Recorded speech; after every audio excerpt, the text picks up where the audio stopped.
the traditional way to work around the outside of a chain as the center of your round looks a bit like this. And we're going to go into more detail about how to make this happen. But you're going to be making an oval around a chain. I'm also going to show you how to do this exact same thing, but without that gap in the middle. So when you put these up together here, you can see there's kind of a line on this one where your chain was, and you end up with this little gap here on the last stitch, first and last stitch. And I mean, you can squeeze it and fuss around with it, but inevitably it kind of looks bulgy on either side and kind of squished in the middle. I have a method that gets rid of that squish and makes that line a lot more straight, makes your top edges a lot more straight, takes the bulge out of the sides here. And I'm going to show you how to do that too. But right now we are talking about working around a chain as the center of your round. Today we're going to be making ovals by working around both sides of a chain.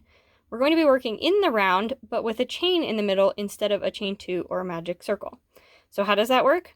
Well, here I have a chain 5, and what we're going to do is SC into that second chain from the hook, and most of the time in a pattern they will put an increase here, and that is because we're already working on increases around the outside of our chain.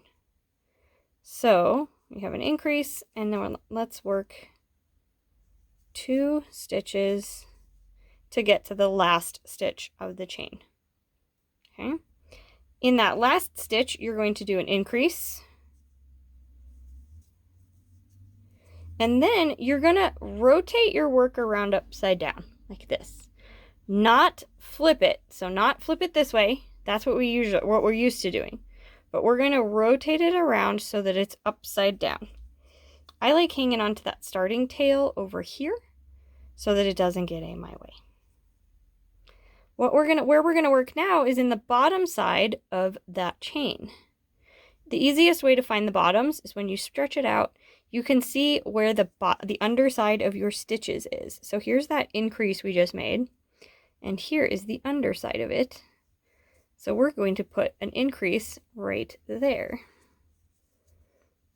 Now we worked 2 stitches straight, so here's that straight stitch there. So we're going to work in the back the chain there.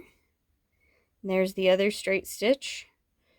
So we're going to work in the back of that chain. And there is our first increase. So we're going to work an increase there. Now, you've made your oval. Ta-da! Check that action out. I don't like the little gaps that it leaves around the chains when you work around the chain. So I'm going to show you a little trick that helps alleviate some of that weird gap and that kind of spine looking thing that it gets going on. So here's our chain 5 we started with, and instead of starting the first round here and starting to do all of our increases, we're just going to go ahead and work 1 stitch in each chain down the end. So we have 4 stitches. Okay. Just like we'd be working back and forth. Now, we're going to turn our work, not rotate, actually turn. And now this 4 stitches with the chain on the bottom is going to count as the middle of our piece, kind of like the chain did before. So we're going to put our first increase in this stitch without chaining, because that keeps this nice and tight. Okay. And then we're going to work 1, 2, and an increase in the last stitch. So it's the same exact pattern, but now there is a kind of row in the middle that we're working around instead of just a chain. Rotate your work just like you did before. We're going to work in the underside of the chain, but it is a little bit harder to see. So here's our first stitch right here, and we're going to put our increase there. All right, see our 2 little dots there for our next 2 stitches. 1, get away from your tail, 2,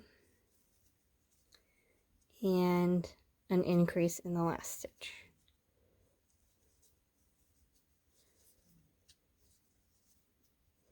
Now, to go around the outside again, you get to decide whether you want to put your increases up and down, kind of on the corners like a box, or on the very ends, more like a pill.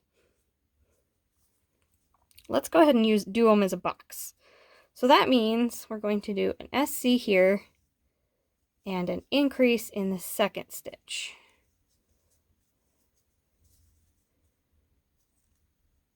We're going to do our 2 stitches along the side and then increase. Do 2 stitches along this short side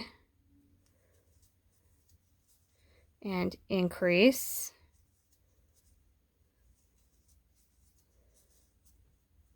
Then 2 stitches and increase, and then 1 stitch. Gets us back to where we started. So you can see how this oval has no big gap and hole in the middle, and it doesn't have that weird crease that they sometimes get. And I like this method a lot better because it looks a lot cleaner. And you can apply it to any existing pattern also. So if the pattern you're working on calls for you to work around a chain, you can just make a single crochet row and use that as your chain. Thanks for watching a Hook by Katie tutorial video. Please click subscribe and click that little bell so you get notifications every time I post a new video. And remember to go to hookbykatie.com for more patterns, tutorials, and guides to help you improve your art.